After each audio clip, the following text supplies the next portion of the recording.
खिलाफत उस्मानिया बड़ी प्यारी खिलाफत थी मुसलमानों की, इज्तिमाई सतह पे बेहतियातियां हुई। आपको पता है खिलाफत उस्मानिया में जब प्रेस लगना, यूरोप ने जब प्रेस लगाया था तो यूरोप की जो लिटरेचर है पूरी दुनिया में फैल गया। प्रेस से किताब छपती है चंद घंटों में, और मुसलमान खत्तात बैठ के लिख रहे होते थे। तो वहां जनाब ये खिलाफत उस्मानिया ने, जो खलीफा था उसने ये फैसला किया कि मैं भी प्रेस लगाता हूं। तो बहुत से मजहबी जुनूनियों ने कहा कि नहीं, जब प्रेस में ये आयतें छपेंगी और दीनी वो छपेगा तो ये कागज की बेअदबी है। ओ भाई तुम ये देखो, आप किताब लिखेंगे 1 साल में मार्केट में आएगी, और गोरा जो किताब लिख रहा है वो चंद हफ्तों में पूरी दुनिया में फैल जाएगी। तो किसका लिटरेचर दुनिया में जाएगा?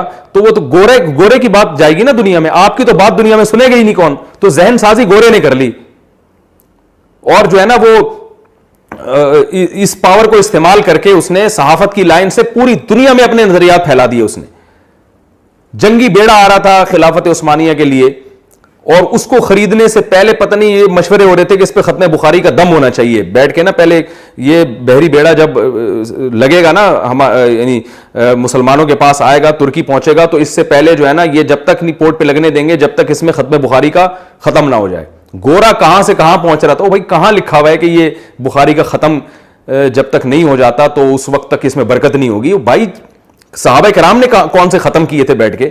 वो तो असलिया लेते थे, मैदान जंग में जाके लड़ते थे। जितने असबाब हो सकते, मिनजनीक तो मुसलमानों ने इजाद किए, जो तोप है। आपको पता है कि सुल्तान मोहम्मद फातेह जो था, जिसने कुस्तुनतीनिया को फतह किया था, कुस्तुनतीनिया की जो इस्तांबुल जो आजकल तुर्की का, इसकी दीवार बहुत मोटी है। मैंने तो वहां कुस्तुनतीनिया में जाके, इस्तांबुल में जाके उस दीवार की वीडियो बनाई है, आप देख ली, नेट पे पड़ी हुई है। सुल्तान मोहम्मद फातेह सोचता रहा मैं कुस्तुनतीनिया कैसे फतह करूंगा। आए काश, मैं तो बड़ा मजा आया था जब मैं तुर्की गया था, काश मुसलमान उसी अपनी आदत पे वापस आ जाएं। सुल्तान मोहम्मद फातेह ने अपने साइंसदानों को कहा कि भाई ऐसी तोप बनाओ जो आज तक मार्केट में ऐसी तोप ना हो। इतनी बड़ी तोप बनाई गई ना कि उससे बड़ी तोप उस वक्त पूरी दुनिया में नहीं थी। उसके लोहे के इतने बड़े बड़े, मैंने वो तोपें भी देखी हैं जाके, इतने बड़े बड़े गोले जाते थे, वो दीवारों में शगाफ पड़ते थे। तो ये हमारे असलाफ थे।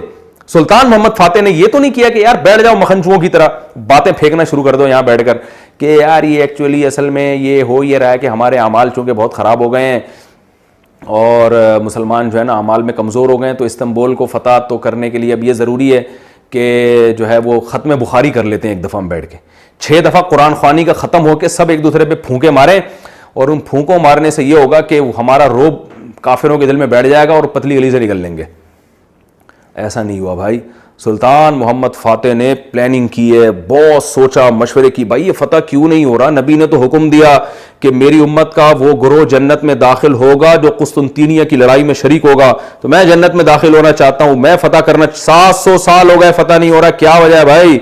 हमने फतह करना है। असबाब पे गौर किया, मशवरे लिए गए, फिर ये बताया गया भाई जब तक हम पिछले रास्ते से पीछे से हमला नहीं करते इन पर घुस के, उस वक्त तक ये फतह नहीं हो सकता। और वो रास्ता ऐसा है, उसमें संगलाख चट्टाने हैं, यानी ऐसी खुरदुरी जमीन है कि उस पर चलना मुमकिन नहीं है, तो उस पर और फिर पीछे पानी है, तो वहां तक किश्तियां ले जाना मुमकिन नहीं है। सुल्तान मोहम्मद फातेह ने फौरन मशवरा दिया कि भाई ये काम हम करते हैं कि जितने जानवर हैं उनको ज़बह करके उनकी चर्बी पिघलाते हैं और ये पत्थरों पे चर्बी डाल देते हैं रातों रात, और जब चर्बी पत्थरों पे डलेगी तो इस पे हम किश्तियों को, और जो समुद्री किश्तियां की जहाज नुमा किश्तियां थी, उनको हम धक्के दे दे के उस फिसलन से हम पानी में उतार देंगे। अंग्रेज मौर्रिखीन हैरान है, यार ये क्या काम किया उस आदमी ने। रातों रात पूरी आर्मी को जो है ना सुल्तान मोहम्मद फातेह ने खुश्की पे किश्तियां चला के, आप अंदाजा लगाओ, और उसके पास टाइम सिर्फ रात का था। सुबह सादिक से पहले पहले पीछे दरिया में अपनी फौजों को डाल देना था उसने, और रातों रात खबर भी नहीं लगने देनी थी। कई किलोमीटर का फासला है, जानवरों की चर्बियों को पिघला के उस पर बिछाया गया और उन किश्तियों को उस चर्बी के ऊपर रखा गया और उसमें फौजियों को बिठा के धक्के दिए। धक्के कैसे दिए होंगे आप अंदाजा लगाओ। और मौत या जिंदगी है, अगर उनको मुखबरी हो गई तो गए काम से। किस कदर मेहनत की और कैसा दिमाग इस्तेमाल किया है, ये सब दिमाग इस्तेमाल हो रहा है।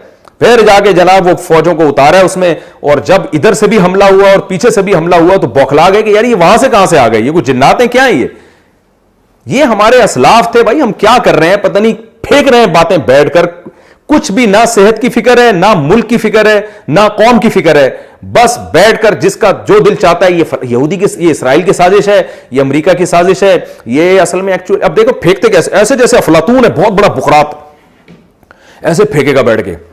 मेरे पास आते हैं ना लोग मिलने के लिए, कहते हैं असल में एक्चुअली हुआ ही है। एक साहब अभी कुछ दिन पहले मिले, माशाल्लाह मुतशर्रे।